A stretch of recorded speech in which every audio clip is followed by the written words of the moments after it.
Indiana Jones, It's a podcast about Indiana Jones. Every movie, 1 minute at a time. Indiana Jones Minute.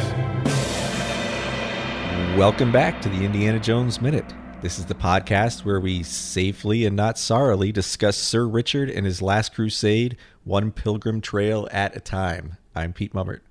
I'm Tom Taylor. I'm Gerald Christopher No-Show Porter. And today we welcome back movie expert and Royals fan extraordinaire, John Ingle. Welcome back to the show, John. Thanks for having me back for one more minute. Yep. Glad to have you here. And we're going to be talking about minute 50, which begins with Indy's father sliding his umbrella through the straps of his valise in preparation for flight, and ends with Indy telling his father that he found the starting point for the Grail map. Henry seems to be drying some socks here in front of the fireplace. And I'm curious, is this a callback to him drying the socks at the house in Utah? Because you saw those also by the wood-burning stove. Oh my God, that's weird. Why is he doing laundry as a prisoner? And how is he doing laundry? Yeah, how is he doing laundry?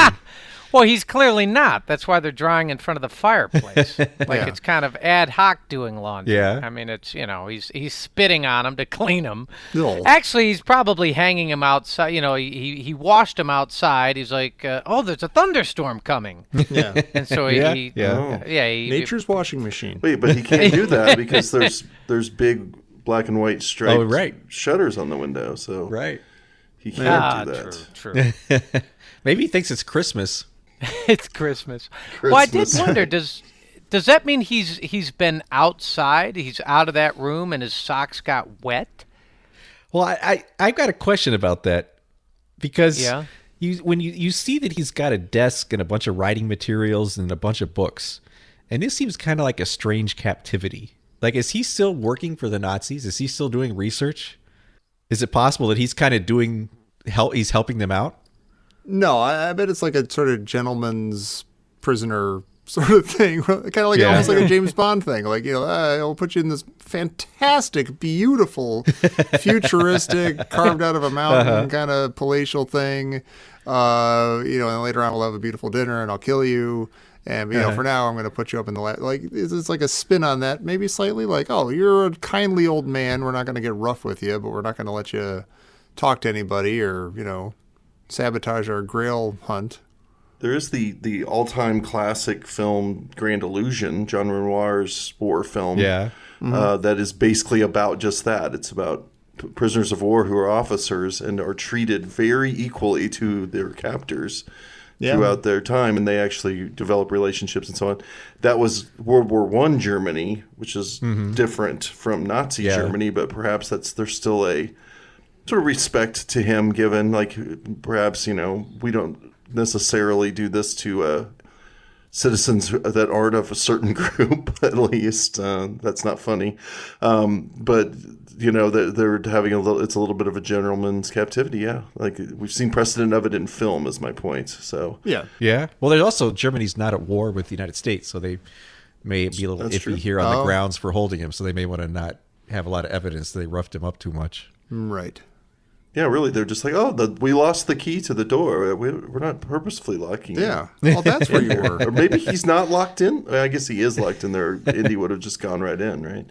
But well, Pete, you said that he used to dry socks in his study back in 1912. Right. They were on. Maybe this is one of those things that he does. Right before he studies, he always dries his socks. Yeah, it's just like he's kind of a quirky ass dude, it's one right? of his rituals, yeah. Yeah, it's one of his rituals, exactly. Can't study with wet socks. It drives him crazy.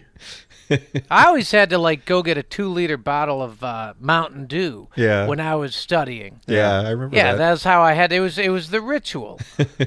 It's just you go, okay, now I mean business. I'm going to walk up to this gas station, which means I'm going to delay during my term paper. Right, exactly. But it's within it's going to be 11 minutes. So it's kind of like hitting snooze. Sure. You get to roll over, but you're somewhat responsible. Yeah. It's only for 10 minutes. Getting all your pencils sharpened and lined up on your desk. Yeah. For 20 minutes. Yeah. Mm-hmm. And maybe he's not drying the socks. Maybe he just likes toasty warm socks as like a little reward for doing a good job.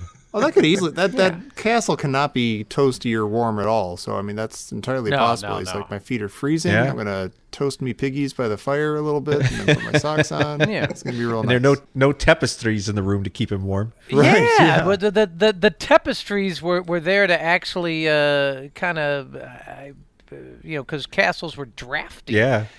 Would the tapestry actually kind of warm them up a little bit? Yeah, they just keep the room from. It'd be like insulation for the room. Mm-hmm. Yeah, I guess so. Yeah. But it's bottom line, it's cozy. Yeah. Yeah. Yeah, it's very cozy. So It actually seems like a nice little prison here. Yeah. Like he's got everything, kind of everything he wants. He should be knitting. he should be maybe he knit the socks. Oh, maybe. That's what they're doing there. Maybe that's what he did. So maybe he's knitting Nazi booties the whole time. They got them working on Nazi booties. Yeah. I'm wondering if Indy's dad's valise has an umbrella holder. Yeah. Because he pops the umbrella into that suitcase with pluck. Yeah. Yeah. Yeah. I almost wonder if that was like impromptu or improvised. He's like he's so proud of Junior. He's just like, well, I didn't make a mistake when I sent you the diary. Gabang. Yeah. Well, this makes me think he's more of a James Bond kind of Sean Connery secret agent. Like he's got this secret life that nobody knows about, and this is one of his secret weapons. Like he's always got his umbrella because you never know when you're going to need it. Yeah, Q Branch issued him a valise that has a secret umbrella sleeve in it. Yeah. Yeah. No one will ever see that coming. I like when Indy starts telling him about I got the Grail and I used it, and he starts telling his dad about the continuation of his studies, finding the actual finding Sir Richard and all this stuff. There should be, I was going to say is there, but there should be in the back of Henry's mind okay, I sent him the Grail Diary. Indiana Jones didn't sit there and memorize it or take notes or something and then come over here to find the catacombs and everything. I bet that son of a bitch has that thing on him right now. I bet he just stuffed it in his pocket and came over here to a Nazi castle where I'm trying not to get it to. And that's how he figured all this stuff out. I wonder if that's needling at the back of his head as he's getting all excited about all this stuff. Yeah, it might be. Pete, can you walk us through all this Sir Richard business?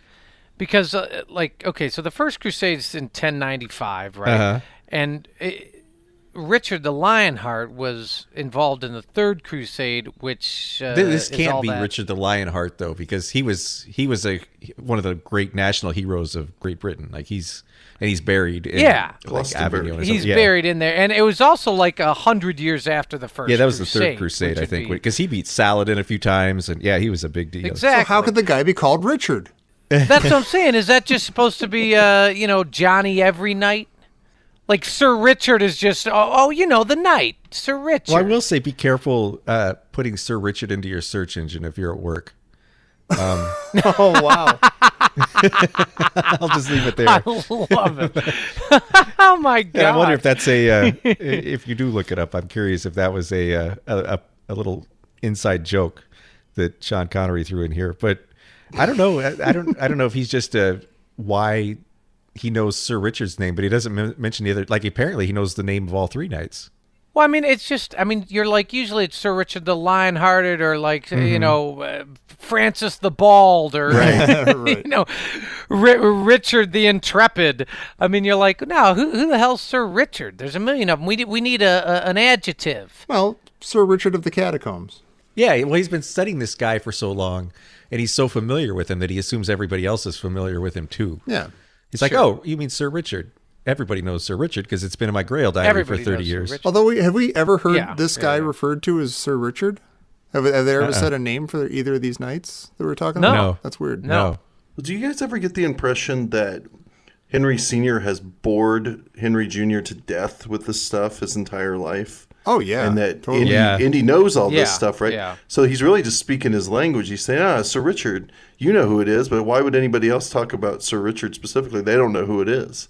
So they're talking about a guy that they both sort of know, because they've talked about him so much. Right. And that's why they're both so like bright-eyed, and Indy's so happy to be telling him. Of course, notably not telling him that they set the entire catacombs on fire. Right, yeah. You're never going to see Sir Richard. That's Indy's thing, and not Henry Sr. is not really into that sort of thing. So I think Indy knows better than to mention that part. Yeah. But you get a sense of intimacy about their shared knowledge here, which is another thing that I think makes the scene work so well. Is that you could tell that they've sat around. It's the same way you could tell that you get the idea that that Indy sat around with Abner talking about the Ark, and that's how he's able to throw down all that knowledge to the government guys. So I like that. I love it when they make you feel the backstory without giving you backstory. That's what I get out of this, and many times have gotten out of Indiana Jones movies have been pretty good about that. Over time, that you get a feel for the past or different times and different adventures without going too in depth about it. Yeah. Well, there's a nice connection there, because the only way that he would have known about Sir Richard is if he had read that book, the illuminated manuscript in Donovan's apartment. Because that's the only place that's mentioned, I think. He said that tells the story of the brothers. So that means that after he became part of the team, he must have read the story and learned, this guy's name is Richard. Well, but you get the idea. I mean, obviously Henry Sr., they both have read it. But they probably there's probably some like rumor of or legend of that's passed around. I mean, that book exists, so maybe some knowledge was passed down, and it was always like a theoretical idea or something that they discussed that was exciting to them. It's like, what if we actually got the evidence of this at some point? Well, then they both saw the evidence, and it excited them both equally. And then when they're able to come together and talk about it, it's a great moment. It's wonderful for their chemistry as father and son, and as characters in this movie.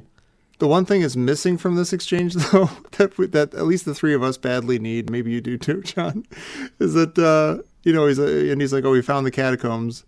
And Henry's like, in the library? And he's like, yeah. And I so badly want to be like, so what the hell was 3, 7, and 10? Did you figure that out? How did you get to the catacombs? What was that about? Yeah. It's all just a misdirection. Yeah. That's true. He You know what? I need to be walked through this as usual. Indy's dad knows about Sir Richard's shield. Mm-hmm. And so, but what about the first marker? I mean, he's been chasing Sir Richard's shield his whole life, and he knows all of it. And he was arrested right before he was about to go into the catacombs himself. But what about, I mean, does he know nothing about this, the Donovan's Alexandretta stone? He knows about the half of it. He first studied that, and he did that rubbing of it too, didn't he? Yeah. Yeah, the rubbing. Mm-hmm. But he doesn't, it's really strange. So he doesn't reference that at all. Right. Like, for him, the whole thing is, so you went and got the shield. Yeah, the other that's half true. Of the shield. Yeah. He doesn't mention like Donovan's the stone or the first marker or it goes anything back to at how all. goofy it is to have two identical markers. It's just like a weird movie. Well, thing. his entire body of work has led only to this library. Although he says it after Indy says they found the entrance to the catacombs. So maybe at that point he's like, well, he must have already seen the first marker. Yeah. And if he's in the catacombs, that means he would have seen Sir Richard's shield. Yeah. Yeah, I think he could deduce that. Yeah. Yeah. I kind of wanted to make everyone to go to Second 40 and listen to him asking about the shield. Because I swear to you, I'd never noticed it until I was studying this minute for doing this podcast. He says, and the shield, the excription on his shield. He says excription. Excription. E-X-C-R-I-P-T-I-O-N. The inscription on the shield. Excription. It's Yeah, not a there's- word and it's not a slur. Yes. It's not a mispronunciation. He says excription. Hey, I excripted a guy.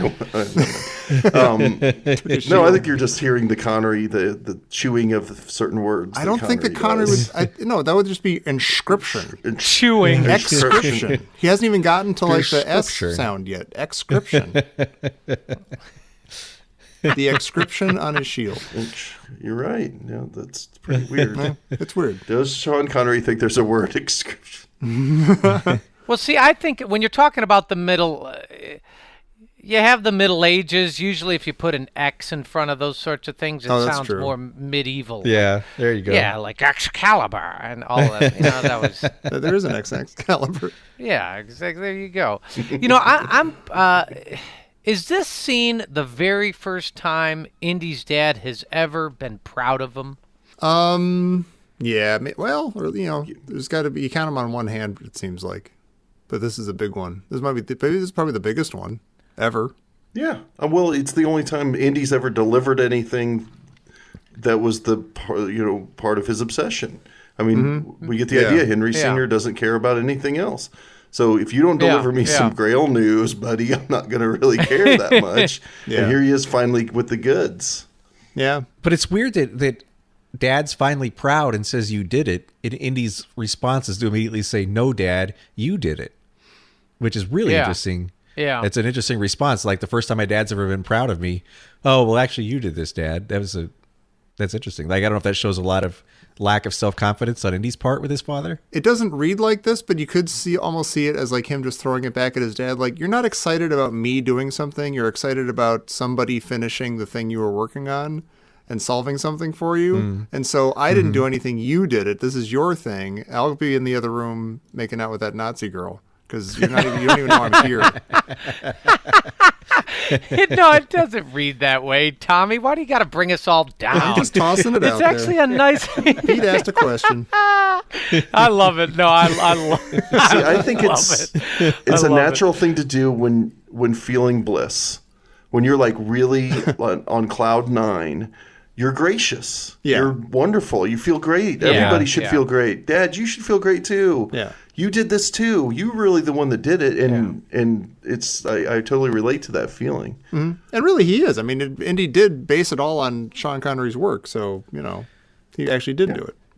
And then tomorrow, Indy's going to be super resentful and be like, I should have told him he did it. I did all this. You know what's interesting? I mean, there's an irony to the fact that this is a great moment for them. They bond over this. Yeah. And it is his dad's obsession, which is interesting. You're like, that's been probably the bugbear on, chasing Indy and all of his nightmares throughout childhood and adolescence and everything.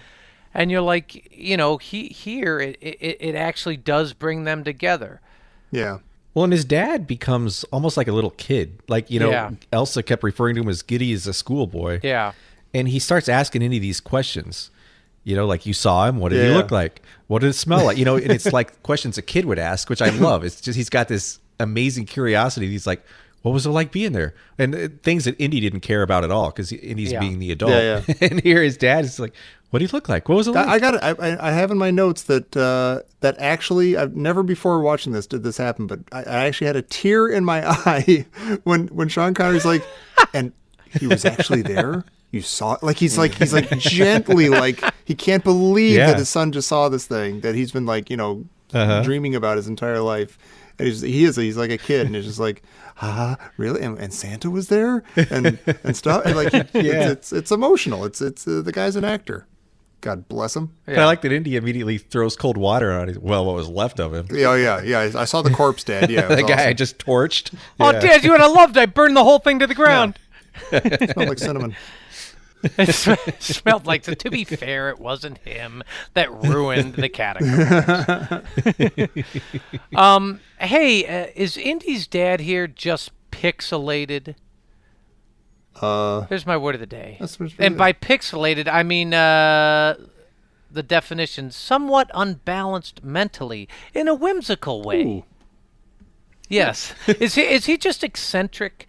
Is that what we have going on here? His dad is just eccentric. In some ways, yeah. What do you mean? Why? What? Who? No, I don't even mean in some ways. I think the end. I think he's had some pixie dust thrown on him right here with the fact that he just found out that these things that were just legend are real, that he's cared about most of all. So yeah, I think pixelated in one sense, like momentarily, because I mean, God, his life's work is coming to fruition suddenly. But I don't know if are you suggesting that he's crazy, that Indy's dad is a madman? Yeah, that's too strong. I guess that's why I said pixelated, because there's like whimsy to it. It's you know, he's I think when people, instead of crazy, they say, well, he's eccentric. You know, that's you know, instead of, it's a bit of a euphemism. That usually has to do with age, right? Yeah, it does. Yeah, it's like I think it's the stage before senile. And so, but I wondered, so would we consider Indy eccentric? That's not the word I would use.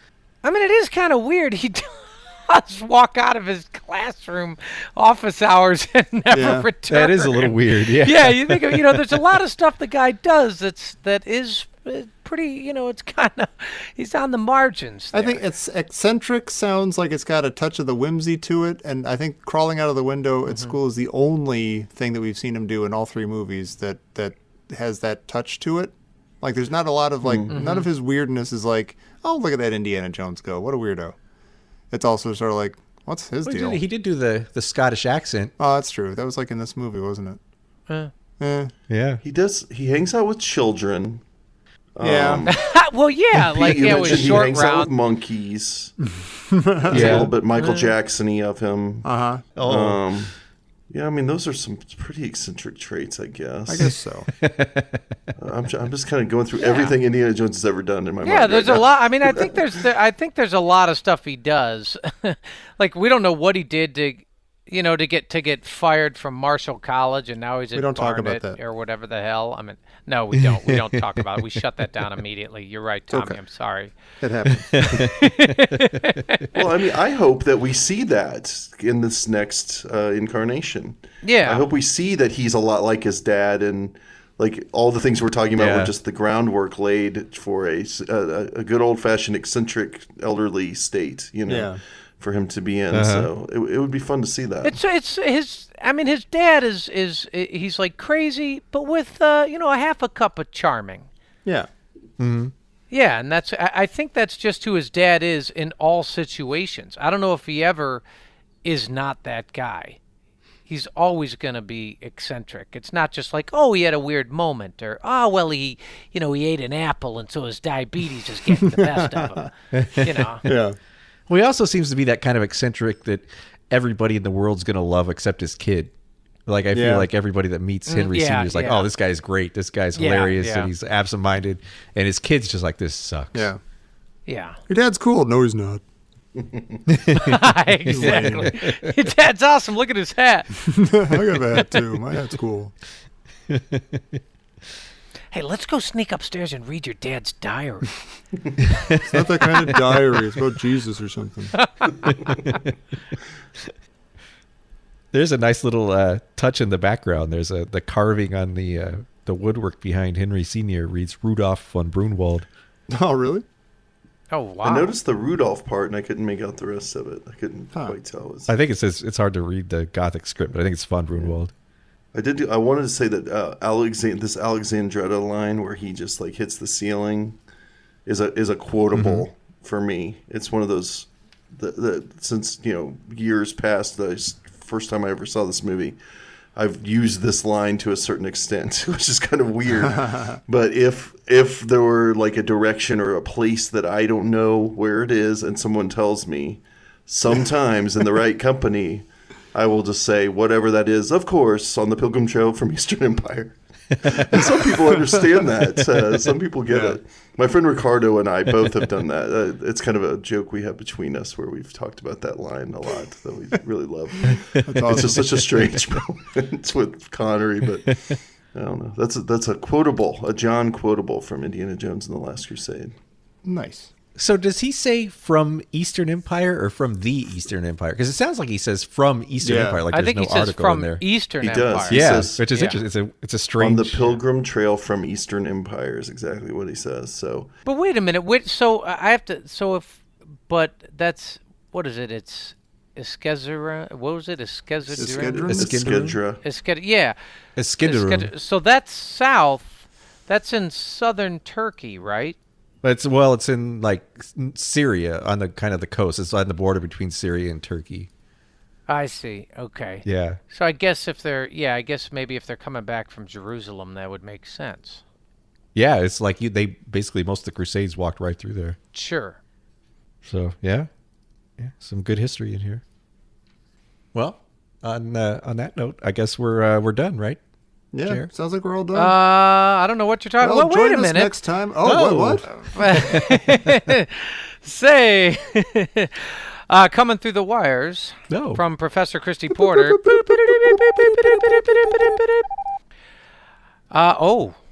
There's two of them. What's in Indy's dad's valise? Socks. Yeah, it's dry socks. Socks. More socks. Yes, I think that's appropriate. Yeah, more. Yeah, and the second one is Indy and his dad's chemistry the best of any people in all of the movies? No. Who's better? I don't know. Indian Marion. Indian Marion's awfully good. Indian Marcus and Raiders, I think. I don't know. Indian Sala I mean, and they're all Raiders. comparable. I mean, Indian Indian Sala? Belloc is good too. Hey, it's kind of weird. Indian It's almost Belloc. like Raiders of the Yeah. Lost Ark might be the best of the movies. yeah, when you go back and think about it, that movie's really good. Hey, all the chemistry of all the characters is great. Yeah. Yeah, no, that's a good point. Although we did say it was a little funky. Like, we always kind of felt he was a little bit taking advantage of Sala. Well, yes, but I agree. they're still friends. Yeah. They're still Solid there's a spark between them. We don't know. Maybe there's a time Sala came to the U.S. and Indy totally hooked him up with everything. Maybe he's I'm just sure he paying did. Sala back. Yeah. All right. Was that was both parts, right? That was both parts. All right. Thank you, Christy Porter. And John, you've talked a little bit about ABC Devo, and what else are you working on right now? So yeah, we talked about ABC Devo yesterday. I'm also working on some new ideas for podcasts. We finished Alien and Aliens Minute. I don't know what's going to happen with Alien 3, but I'm not hosting it. I can tell you that. So I'm trying to think of other ideas for podcasts, and I'm kind of beta testing them over on a Patreon page. So it's called the Off Kilter Compositions Podcast. It's at patreon.com/offkilterpod. And Pete, you and Pete the Retailer from Star Wars Minute joined me for the very first episode where we talked about the Disneyfication of Star Wars, Indiana Jones, and possibly Alien in the future. And that was one idea. And I just did one with Scott Corelli from Back to the Future Minute, where we kind of made each other each watch a movie that we didn't like the first time we saw it, that the other one did like, and then we discussed it after a second viewing, and sort of kind of a faux, very tame political debate sort of idea, like it's an old news show or something. That's an idea that I'm working on, and it's just anything general film talk over there at Patreon. So come on over and check us out. Only $1 per episode. Yeah, definitely check it out. And you can also find me there. And Tom Taylor, you're coming up there. Yeah. And who knows? Maybe even Jerry Porter will show up there someday. Maybe. And Sure. Yeah. And while you're checking out Patreon, why don't you check out our Patreon? Go to patreon.com/Indiana Jones Minute. And for a small monthly donation, if you want to help support our show, you can get access to our weekend show where we talk so far about a lot of Steven Spielberg movies like Jaws and Close Encounters and E.T. And we've talked about Indiana Jones comic books. And who knows what else we're going to be talking about by the time this airs, but lots of fun stuff. And you can get stickers and postcards and all kinds of stuff. So please check us out over there. And please check us out here again Monday for minute 51 of Indiana Jones and the Last Crusade here on the Indiana Jones Minute. My mom just brought me an apple. Oh, nice. Yeah. That's beautiful. Good for her. Was she wearing a sweater vest? She's got her own ears. They're not mine. It's going to get awkward real fast. Yeah, really. Let's get out of here.